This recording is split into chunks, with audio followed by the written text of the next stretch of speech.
Lovely. Thank you so much for joining us on today's edition of Unity Trend on Unity 93.3 FM and from the hills of ZINARIYA, actually in Jos North Plateau State, Nigeria. We are reaching you live. Iji Adamu is my name, and I'm so happy to say welcome to today's edition of Unity Trend on your radio and TV. We are streaming live on Facebook. You can join us already.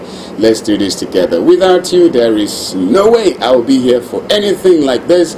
You are the reason for which I find it worthy to be in the studio of Unity 3.3 FM for such a wonderful program. Dear listener, it's good to have you. Dear viewer, it's good to have you. Today happens to be Monday, the very first edition of Unity Trend on your radio for this very week. And it's the 19th day in the month of August, the year 2024. How fast time flies. And what makes it resourceful, what makes it wonderful and appreciable is the fact that you have not given up in yourself. You've not given up in this wonderful country, Nigeria. This program comes your way every weekday, Mondays to Fridays, 8 o'clock to 9:30 a.m. That's what it is. Once again, Iji is my name. You can call me Kubi, and I'll be just fine. Thank God for the rains as it is right now in the city of Jos. I don't know about your own state at the moment or country, even as you're following us from far away. In the studio this morning, I'm so glad to let you know that Barrister Paul Zaruma, the Jos-based legal practitioner, one who believes in objective analysis, is already seated. And I'll let him say a very big good morning to our listener and viewer this morning. Barrister, good morning. A very big morning to you, Kulbi. A very good big morning to our viewers and listeners. Good afternoon, good evening, depending on where you are receiving this signal from. In Jos, we have been praying for rain. We thank God that it has been raining. So it is a cool, beautiful, rainy morning today in Jos. It's my pleasure being here once again. All right, thank you very much, Barrister Paul Zaruma, our dear listener right now.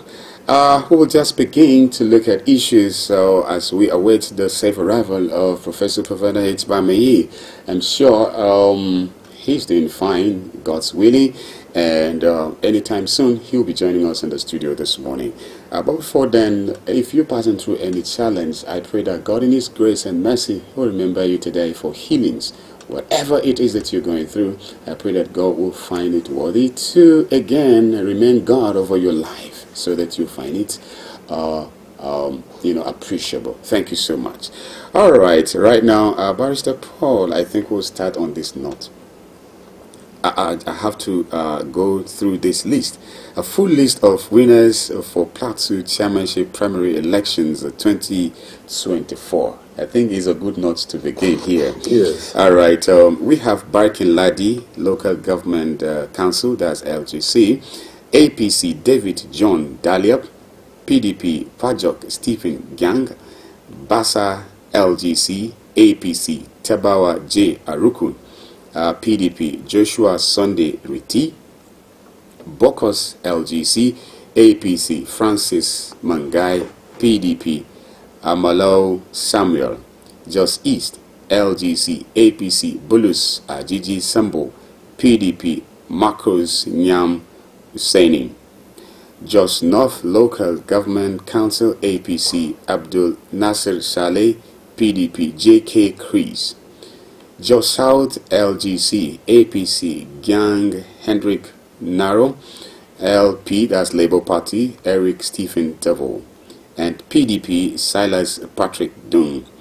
Akanam LGC, APC Muhammad Abdullahi Barau, PDP Salihu Ayuba Musa. Others are Kanke LGC, APC James Goleng, PDP Lamsing Golime, Langtang North LGC, APC Jackson Nanring Ishaku, PDP Pirfa Tiem, Langtang South LGC, APC Bong Nim Malam Oliver, PDP Nanfa Bim, Mango LGC, APC Yale Abednego, PDP Emmanuel Malpung Bala, Mekang LGC, APC, Nanyap Pengwai, PDP, Bernard Alkali Siop Ding, Pangshing LGC, APC, Rotshak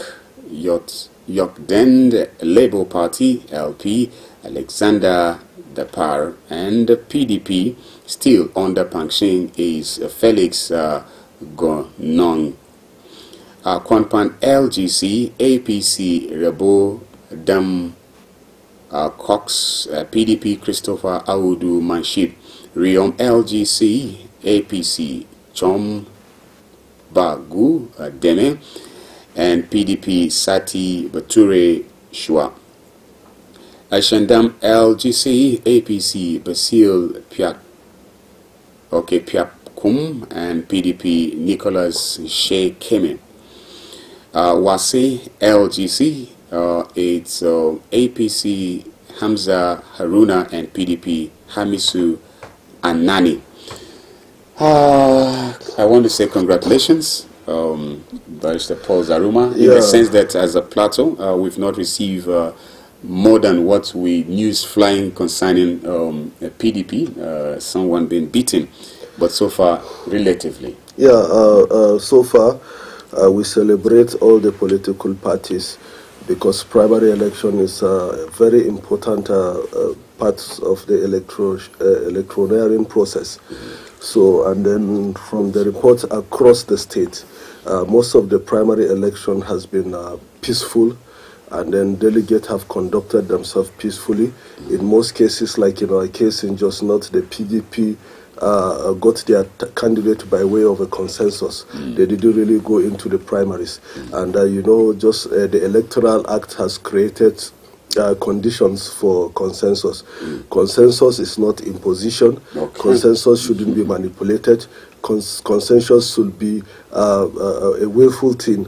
The candidates involved should be a kind of to consent to the consensus through signing the necessary document, because to avoid a situation whereby after somebody win the election, then another candidate will go to court and say, no, that wasn't the consensus, I wasn't part of the consensus, I purchased from. Like the new Electoral Act, if you are not an actor in that primaries, you cannot institute an action by the provision of the new Electoral Act. And that provision has really did away with a lot of meddlesome interlopers. Those abusive bodies that will normally come. You are not part of the primary, you do not even subscribe to the nomination and expression of interest forms. You just come up and start instituting actions. Unlike it used to be in the former regime of the Electoral Act. But the new regime of the Electoral Act frowns at that and doesn't even tolerate that at all. So be that as it may, generally it was very peaceful across the state, except the situation in Kwampan. In Kwampan, local government of Plateau State, we had a scenario where some delegates were disallowed from entering into the venue, according to them that they are delegate, and then they forced their way in, and then they beat the transition implementation chairman of Kwampan local government, Honorable Christopher Audu, to pop. Medical personnel had to battle that on Thursday to resuscitate him, to bring him back to life. About reports during the weekend revealed that he is doing well now. He has recuperated from that sad episode. But be that as it may, it was also reported that PLASEC officials that were there to monitor the primary election were also badly beaten. And some other people also, some other important personnel that were in that hall during the primaries were also affected by that chaos. Some of these things are unavoidable. According to the allegation by the delegates that they are delegate and they were disallowed to enter the hall, and their names were substituted with other names whom the transition implementation chairman allowed to enter the hall and manipulated the process to favor him. That was the allegation. We have not had the side of the transition chairman, because as at that time he was battling with his life. But be that as it may, these are some of the things that usually cause chaos and rancor in election and even crisis. In most cases, it could lead to violence. So we are calling on our political actors, gladiators, and other critical stakeholders that they should, whenever there is a primary election, the primary election should be seen to be free, fair, and transparent. Because primary election is the basis for entrenching true democracy. So be that as it may, 1 out of 17, I think that shows that the political actors did very, very well. We congratulate all the winners and we wish them well. We are also calling upon them, now that the campaigning process is about to kickstart, they should make sure that their style of campaigning is not inciting, is not the one that can trigger violence, and then they should make sure that their political the supporters should not be going out with clubs, knives, daggers, and what have you. They should only go out with face cap, t-shirts, and other permissible items of campaign, not carrying dangerous weapons as if we're going for a war. Electioneering and campaign is not war. All right, thank you so much, Barrister. Dear listener and viewer, earlier on I told you that we will, by God's grace, be joined by Professor Provena H. Palme. He's already seated in the studio. Remember, he's your erudite public and current affairs analyst. And as usual, he's coming your way with nothing less than a big good morning. And of course, your usual morning positive and fantastic ginger. So stay tuned and enjoy it. Well, good morning, Barrister Zaruma and Kulbi. Morning, it's a beautiful morning full of rain. Viewers, listeners around the world, good morning, good afternoon, and good evening, depending on where you are in the world and your time zone. It's beautiful that we're having rain. It's just like the meteorologists predicted. It looks as if they are accurate, that they said due to the climate change and other factors, there won't be rain from about 22nd July. Till 18th August before the rain will fully resume. It's nice to know that scientifically we can do a lot of things. If it was Malaysia, they won't be waiting for prayers. They create their own rain themselves. While I was in Malaysia, anytime they need rain, the jets fly to the clouds and they do what they call cloud seeding. And then rain will fall. So they can create their own rain anytime they want.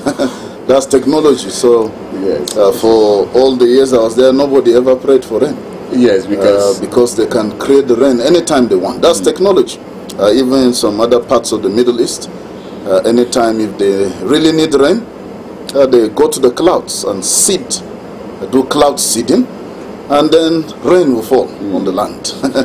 That is science. So viewers and listeners, what about your goals, your dreams, your visions for 2024? How far so far have you gone? Are those goals and objectives SMART? That means specific, measurable, achievable, relevant, and time-bound. How far so far have you gone? 60%, 70%? Or are you just beginning? Remember, you're going to meet resistance on the way, but your persistence will break every resistance. Remember, there will be times when you feel like giving up. But don't quit. Quitters don't win. Winners don't quit. Tough times will be there, but tough times never last. It is only tough people that do.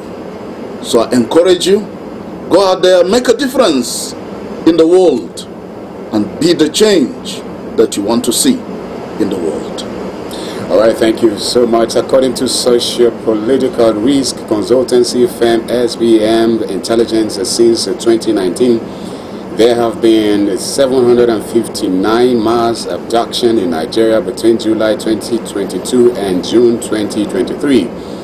3,620 people were abducted in 582 kidnapping cases, with about 5 billion naira paid in ransom.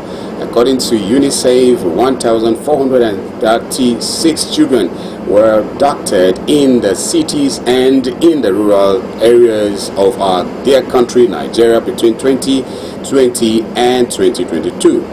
Next year's insecurity database was put together by Saturday Punch between January 1st and June 22nd in 2024, not less than 1,290 Nigerians were kidnapped.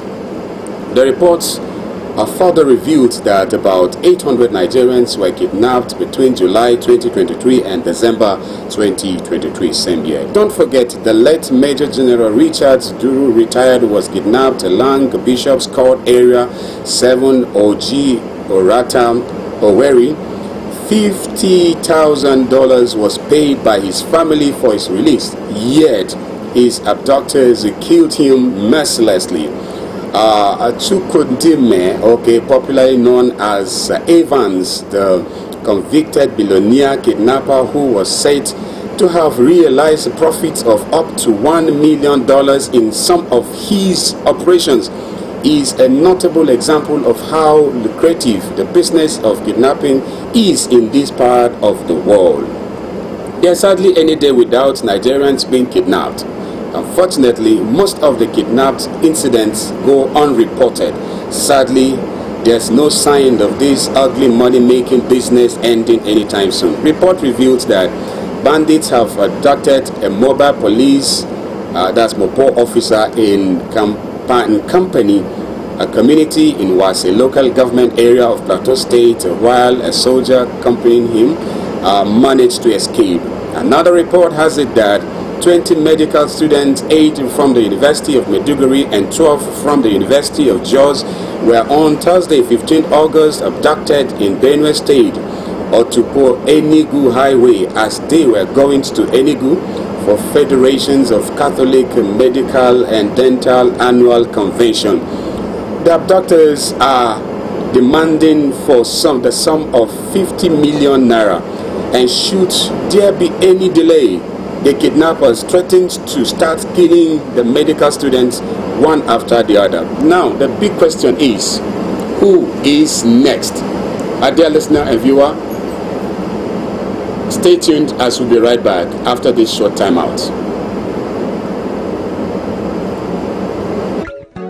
Mr. Politician, it's good to see you again. It's been so long since you've been here. You had me thinking you were dead. How's your taxpayer mansion? How was your...